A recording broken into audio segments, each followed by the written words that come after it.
Hello everyone, welcome back to your own channel test of knowledge. तो students, आज इस video में आपको हमारी क्लास 10th इंग्लिश पेपर के सेक्शन डी को डिटेल में एक्सप्लेन कराने वाला हूं, तो वीडियो को एंड तक जरूर देखिएगा। वीडियो को बीच में बिल्कुल भी स्किप नहीं कीजिएगा और अपने आंसर्स को मैच कर लीजिएगा। चलिए वीडियो को शुरू करते हैं। तो बच्चों, ये है हमारे इंग्लिश पेपर का सेक्शन डी। ठीक है, तो हम देखेंगे क्वेश्चन नंबर 9 को, आंसर द फॉलोइंग क्वेश्चन। तो पहला नंबर का क्वेश्चन है, इसमें हमसे पूछा है Lencho wrote a letter to. Lencho wrote a letter to मतलब कि लेंचो ने लेटर किसको लिखा था। पहला ऑप्शन है पोस्ट मास्टर, ये पहला आपका पोस्ट मास्टर है। सेकंड है गॉड, थर्ड है हिज वाइफ और फोर्थ नंबर का है पोस्टमैन। तो बच्चों, इसका आंसर आप सभी को पता होगा। इसका आंसर मैं आपको कंफर्म कर देता हूं, जो राइट आंसर होगा वो होगा बी वाला गॉड। जी हाँ, Lencho wrote a letter to God, क्योंकि ये चैप्टर का नाम ही था a letter to God. Chapter का नाम ही यही था ना, अ लेटर टू गॉड। तो राइट आंसर गॉड होगा। लेंचो ने लेटर जो लिखा था वो गॉड के नाम लिखा था, गॉड को लिखा था। ठीक है, तो पहले वाले क्वेश्चन का राइट आंसर है हमारा बी वाला। ठीक है, अब देखते हैं क्वेश्चन नंबर सेकंड।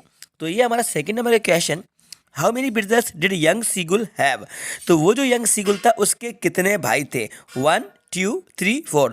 तो बच्चों, इसको आपने रीड किया होगा तो आपको पता होगा कि यंग सीगुल के 2 ब्रदर्स थे, मतलब कि 2 भाई थे। तो राइट आंसर होगा इसका बी वाला 2 ब्रदर्स। ठीक है, अब देखते हैं क्वेश्चन नंबर थर्ड। तो हमारे क्वेश्चन नंबर थर्ड है, who has with the young seagull on the ledge. मतलब कि वो पहाड़ की जो कगार पर जब यंग सीगुल था तो उसके साथ कौन था।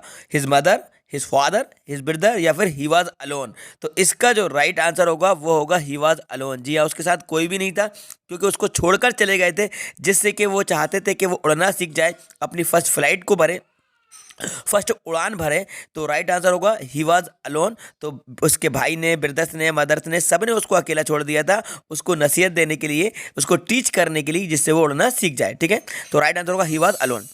अब मूव करते हैं क्वेश्चन नंबर 4 की तरफ। The women in the control centre looked at the narrator. तो कंट्रोल सेंटर में जो वुमेन थी उसने नरेटर को कैसे देखा भाई, स्ट्रेंगली देखा, मतलब अजीब तरह से देखा। तो स्ट्रेंगली देखा क्योंकि कोई भी दूसरा प्लेन वहां पे आकाश में नहीं उड़ रहा था और ये बंदा बोल रहा था कि आकाश में दूसरा प्लेन था जिसने मुझे गाइड करा। तो राइट आंसर होगा इसका बी, स्ट्रेंगली। ठीक है, अब देखेंगे फिफ्थ नंबर का, एंस बेस्ट फ्रेंड वाज। तो एंस की बेस्ट फ्रेंड क्या था भाई, हर डायरी थी। क्या थी, हर डायरी थी। तो राइट आंसर होगा इसका हर डायरी, जिसका नाम उसने।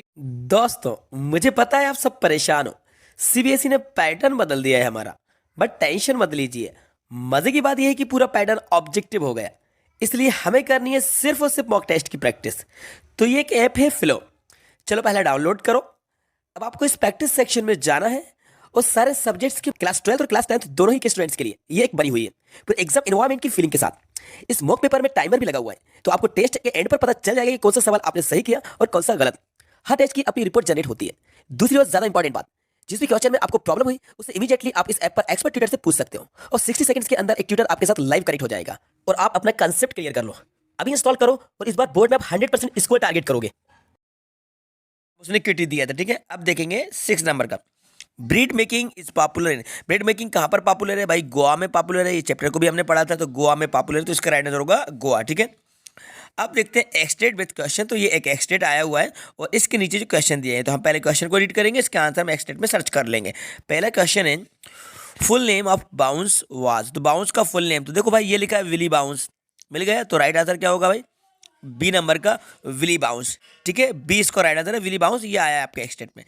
नेक्स्ट क्वेश्चन है, number of rooms in which Wanda study here. तो कौन से रूम में वांडा स्टडी करती थी, वो रूम नंबर क्या था। तो चलो ऊपर की तरफ चलते हैं और ऊपर देखेंगे, आपको मिल जाएगा ये आंसर। तो मैं आपको बता देता हूँ, ये मिल गया 13, इन रूम 13। तो रूम नंबर कौन सा था भाई, रूम नंबर था 13। तो राइट आंसर आपका डी वाला, रूम नंबर 13 में वांडा स्टडी करती थी। ठीक है, 13 राइट आंसर है, डी वाला। अब देखते हैं who went to home alone. तो अलोन कौन गया भाई, वांडा ही गई। ये भी मैं आपको कंफर्म कर देता हूँ, ये देखो, Wanda didn't have any friends, she came to school alone and went home alone.